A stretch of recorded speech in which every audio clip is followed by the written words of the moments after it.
원유 정제 2위, 천연가스 생산 전국 4위, 화학재 생산 전국 3위일 정도로 천연자원이 풍부한 동네입니다. 그러나 빈곤 지수 2위, 유아 사망률 4위, 소득 수준 47위, 식량 보급 불안정 지수 4위, 수학 학업 성취도 49위, 그리고 이 동네는 하루 2건의 살인사건이 발생할 정도로 정말로 위험한 동네입니다. 쭉 이력을 말씀을 드렸는데 이게 아프리카 빈곤 국가의 이력을 말씀드리는 게 아닙니다. 이거는 미국의 한 주의 이력서입니다. 미국에서 가장 자원이 풍부한 곳이면서도 가장 가난한 동네, 바로 루이지애나의 이력서입니다. 이렇게 자원이 풍부한 루이지애나가 왜 미국에서 가장 가난한 주, 하루에 2명꼴로 살인사건이 일어나는 무법천지에 70%의 초등학교 입학생들이 글조차 읽을 줄 모르는 주가 되었는지 제가 오늘 한번 시원하게 말아드리겠습니다. 루이지애나는 지금 트럼프가 간판을 갈아 끼웠죠. 이제는 아메리카만이 된 Now we are changing the name of Gulf of Mexico to the Gulf of America, okay? 멕시코만 이거 아메리카만으로 바꿀 거야, 오케이? 했죠, 그죠? 그래서 여기에 요 남쪽 바닷가, 요 바닷가가 바로 멕시코만이었는데 이제는 아메리카만으로 바뀌어버렸죠. 여기 조그맣게 여기 있는 동네가 바로 루이지애나입니다. 여러분들 텍사스 잘 아실 겁니다. 땅덩어리가 엄청난 그 텍사스 바로 옆에 있는 데가 바로 루이지애나입니다. 자, 그런데 텍사스는 미국 내 GDP 2위일 정도고 전 세계 모든 국가들이랑 비교를 해도 전 세계 GDP 랭킹 8위입니다. 이거는 스페인보다 높은 수치고 한국보다 높은 수치고 단풍나라보다 GDP 랭킹이 높은 엄청난 경제 규모가 바로 텍사스입니다.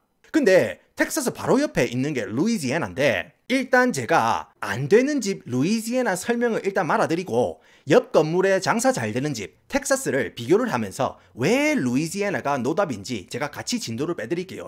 미국 역사상으로 보면은 금융은 뉴욕 쪽, IT 쪽은 샌프란시스코 실리콘밸리 쪽, 자동차 산업은 여기 러스트벨트라고 해가지고 이 지역이고 지금은 이제 자동차가 이제 남부 쪽으로 내려오고 있지만은 그리고 연예계나 LA, 빠찡코는 여기 네바다에 있는 라스베이거스 뭐 이런 식으로 각자 주마다 특화된 주특기가 있잖아요.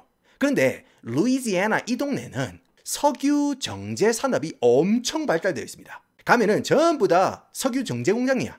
왜냐면은 멕시코만 여기가 천연자원이 엄청납니다. 특히 천연가스나 원유 있죠, 원유. 근데 그 원유 이거 땅에서 뽑았다고 해가지고 바로 차에 밥 주고 난방하거나 뭐 이런 거 아니거든요. 원유를 땅 깊숙한 데서 뽑아내면은 정유소로 보내가지고 불순물 제거하고 일련의 과정을 거쳐가지고 여러 용도의 다른 기름을 뽑는다는 거죠. 그래서 이 루이지애나에서는 원유를 시추해가지고 정유를 해가지고 미국 각지에 공급하고 다른 나라 수출도 하고 그런 정유 산업의 요지입니다. 아니 천연자원 그거 한국에서는 없어서 못 먹는 건데 루이지애나는 천연자원이 넘치는 동네인데도 왜 찢어지게 가난하고 범죄가 개판치고 그런 곳 동네가 됐는가? 내가 또 역사 강의해야 돼? 간단하게 제가 이 동네 역사를 시원하고 빠르게 한 잔 말아드리겠습니다. 자, 여기는 일단 시작부터가 이미 노답입니다. 왜 시작부터가 노답인가? 루이지애나는 18세기, 19세기에 아프리카에서 미국으로 건너온 노예 인구가 가장 많았던 동네거든요. 그래서 백인 지주들이 노예들을 엄청 굴리면서 농장을 돌렸기 때문에 진짜 극소수의 백인 농장주들만 엄청난 부자가 됩니다. 그런데 이 인간들이 신나게 돈을 땡기고 있는데 남북 전쟁이 터져버렸어요. 남북 전쟁. 근데 노예 제도를 찬성했던 남부가 졌네? 노예 제도가 폐지가 됐네? 그런데 그게 끝이 아닙니다. 그동안 끌어모은 막대한 자산과 토지가 있을 거 아닙니까? 부자들 일부는 루이지애나에 남아가지고 정치권, 교육계, 금융계, 법조계를 완전히 장악합니다. 그러면서 지역 경제나 정치를 지그 유리한 쪽으로 쪼물딱쪼물딱거리는 겁니다. 그 부자들의 자제들, 지그 아들은 동부에 있는 명문대 있죠? 아이비리그 거기로 보내고 엘리트를 만든 다음에 전국에 쫙 뿌립니다. 그렇게 전국에서 세력을 형성해서 자기들의 힘을 유지합니다. 그 대표적인 사례로 루이지애나 지역 대주주 출신 휴이 롱이라는 정치인이 있었어요. 이 양반이 대주주 출신이니까 그 당시에 노예제를 찬성했던 민주당 정치인으로 정치 생활을 시작합니다. 그러니까 원래는 민주당 쪽에서 노예제를 찬성했었습니다. 여러분들 그거 알아두시고요. 그 후에 거의 80년간 이 휴일롱 가문 사람들이 루이지애나 지역 정치인으로 활동하면서 정재계를 꽉 잡고 있었거든요. 그리고 또 다른 부자들은 남북전쟁 끝나고 난 다음에 이제 노예 착취해서 농장질을 못하니까 땅을 팔아버립니다. 매각을 시키거든요. 그 땅 판 돈을 들고 뉴욕이나 시카고 아니면은 샌프란시스코 아니면은 텍사스처럼 조금 더 발전된 지역으로 가가지고 현금 총알이 빵빵하게 있잖아요. 그걸 가지고 여러 산업이나 부동산에 이렇게 투자를 합니다.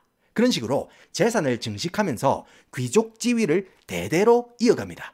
흔히 우리가 이제 old money 하잖아요. 그게 주로 남부 대지주 조상들로부터 부를 이어받은 양반들인 경우가 많아요. 아시겠죠? 그래서 이런 양반들은 이 인스타그램으로 갑자기 이제 졸부가 된 사람들하고는 클래스가 다른 사람들이거든요. 예. 그렇기 때문에 이 사람들은 정재계에 정말로 깊숙하게 뿌리 깊게 박혀 있는 그런 사람들입니다. 이런 식으로 농장주들이 과거에 농장을 하던 사람들이 학교 건설이나 뭐 병원 건설이나 지역 발전에 돈을 쓰는 게 아니고 자기들 귀족 지위를 견고하게 하기 위해서 돈을 다른 지역으로 돌리고 그 자식들 교육이나 사업을 위해서 빼돌립니다. 왜냐면은 괜히 가식적으로 지역 균형 발전 운동 같은 거 했다가 지역 수준이 높아지면은 자기들 대권에 도전하는 변종들이 생길 거 아닙니까? 그러니까 노예 출신 사람들이 계속해서 그 수준으로 꼬리칸에 머물려고 두려보다 보니까 지역 발전은 알바노가 되는 겁니다. 어차피 귀족들 입장에서는 온 천지가 개판이 나더라도 지가 지어둔 성만 이쁘고 안전하면 뭐 알게 뭡니까? 심지어 여기 이 동네에 어떤 법이 있었냐면은 과거에 짐 크로우 법이라고 해가지고 이게 흑인들은 교육이나 뭐 토지 소유나 투표권을 박탈시켰어요. 그러니까 어떻게든 기득권을 유지하려고 연병을 떨었던 게 이 동네입니다. 농담 조금 섞어가지고 루이지애나에서 이 장사를 하려면은 이 실례지만 어디 최십니까? 먼저 물어보고 비즈니스를 시작할 정도로 여기는 가문끼리 헤쳐먹는 인간들이 엄청나게 많은 겁니다. 그 정도로 역사적으로 부패가 엄청나게 심각한 동네가 바로 이 루이지애나 동네입니다. 아시겠죠?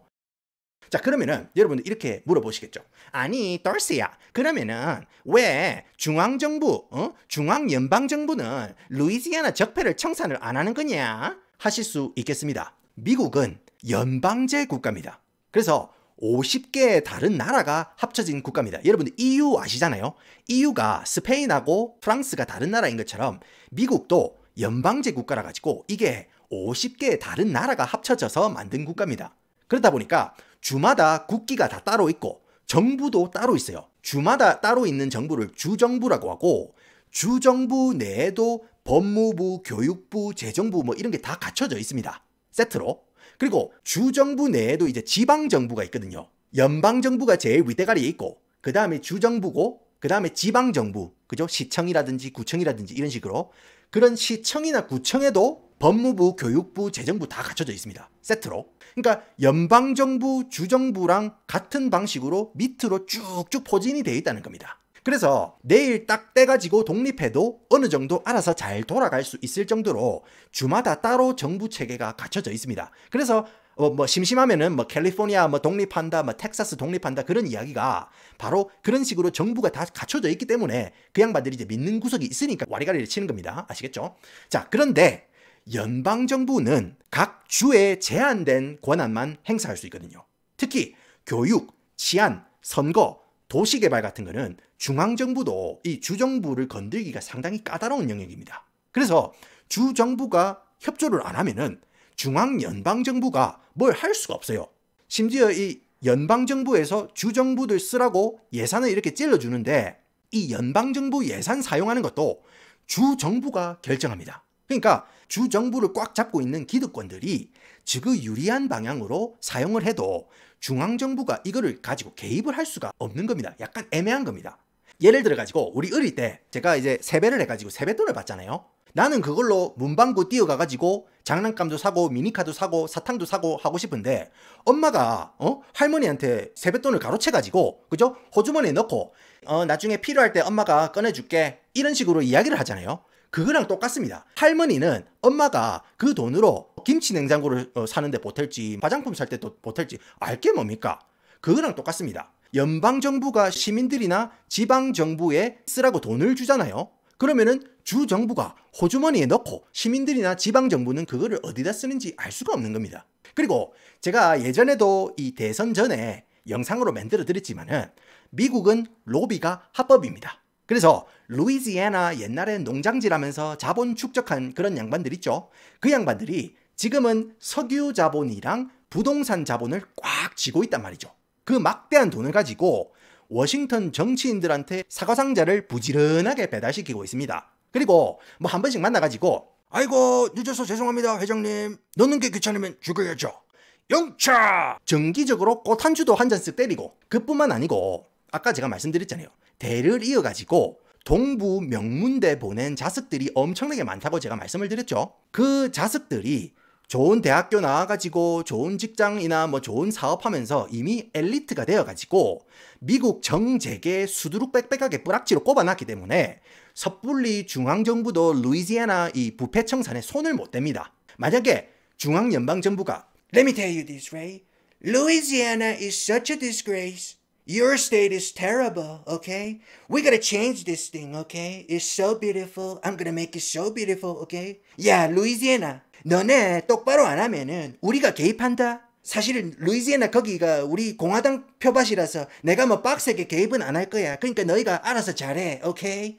이렇게 오바마든 트럼프든 중앙연방정부가 뭘 밀어붙이면은 주정부가 연방정부 상대로 이거 월권이다, 중앙정부 상대로 소송을 때릴 수 있을 정도로 미국은 지방자치가 강력합니다. 아시겠죠? 그러니까 한국 그 정치 체계랑 1대1로 대입이 불가능하거든요. 그러니까 여러분들이 그걸 알아두셔야 됩니다. 아시겠죠? 그렇기 때문에 루이지애나 기득권자들이 이미 내려놓은 뿌리가 이 동네에는 진짜로 엄청 깊은 겁니다. 뽑으니까 고구마 줄기처럼 계속 나오는 거야. 이게 바로 이제 역사적으로 어떻게 정재계 커넥션이 있었는지 제가 말씀을 드렸잖아요. 그러면 이제 경제 쪽 문제를 제가 한번 닦아드려 볼게요. 경제도 여기는 진짜 이게 심각합니다. 자, 일단 루이지애나 경제에 가장 심각한 타격을 입은 제도 하나가 있는데 그게 바로 세금 면제 제도입니다. 세금 면제 제도.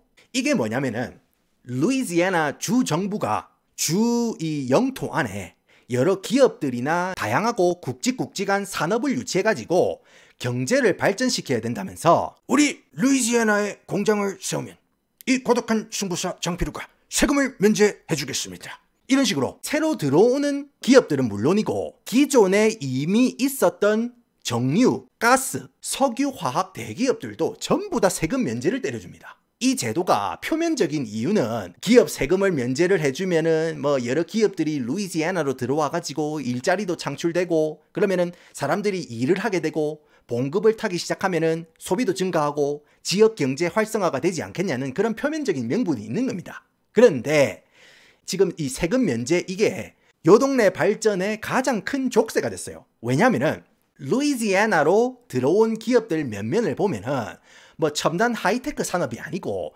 전부 다 저임금 일자리거든요. 그러면은 실제로 사람들이 받는 봉급은 얼마 안 된다는 겁니다. 자, 보시면은 엑선모빌, 그죠? 엑선모빌 이것도 정제 회사입니다. 기름 회사입니다. SK 뭐 엔클린 뭐 이런 것처럼 쉘 여기도 기름집이에요. 기름집. 그러니까 엄청나게 많은 기름집들이 세금 면제를 받았어. 그러니까 주정부 산하에 있는 이 지방정부, 한국으로 치면 시청하고 구청이 있죠. 그런 지방정부 같은 경우에는 기업들한테서 굵직굵직한 세금을 걷어야지 학교도 돌리고 치안도 돌리고 소방서도 돌리고 이런 공공서비스를 굴리는 돈이 들어올 건데 이거 뭐 저임금 노동자들 쥐어짜가지고 푼돈 뜯어봐야 이거 도시 운영이 안 되는 겁니다. 그런 식으로 세수가 이렇게 빵꾸가 나버리니까 학교도 부족하고 교사들 박봉으로 돌려야 되고 교사들 박봉이면은 양질의 인력이 구해집니까? 안 구해지거든요. 그러면은 교육이 무너집니다. 교육이 무너지니까 애들이 사고를 치죠? 그러면은 청소년기에 이미 빨간 줄이 끌깁니다. 빨간 줄이 끄인 상태에서 나중에 어른이 되면 어떻습니까? 나중에 취업하기도 힘들어요. 그러면은 또 불법적인 방법으로 돈을 벌죠? 그런 식으로 계속 악순환이 반복이 되는 겁니다.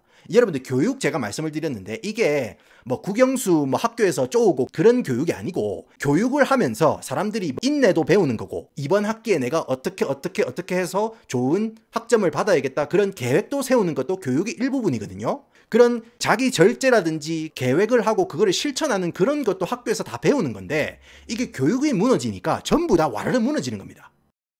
그리고 첨단 IT 산업이나 소프트웨어 개발 산업이나 반도체, 뭐 배터리 공장, 뭐 생명과학 산업 이런 거는 가성비가 대박이라는 거죠. 봉급도 짭짤하고 깔끔한 산업이 들어오면은 인프라 소모가 적다는 거죠. 그런데 정유 산업이나 2차 산업 직종은 중장비 같은 거를 엄청나게 많이 운용하기 때문에 도로도 빨리 낙후시키고 주변 환경도 엄청 보기 흉해지거든요. 때깔이 안 좋아진다는 거죠.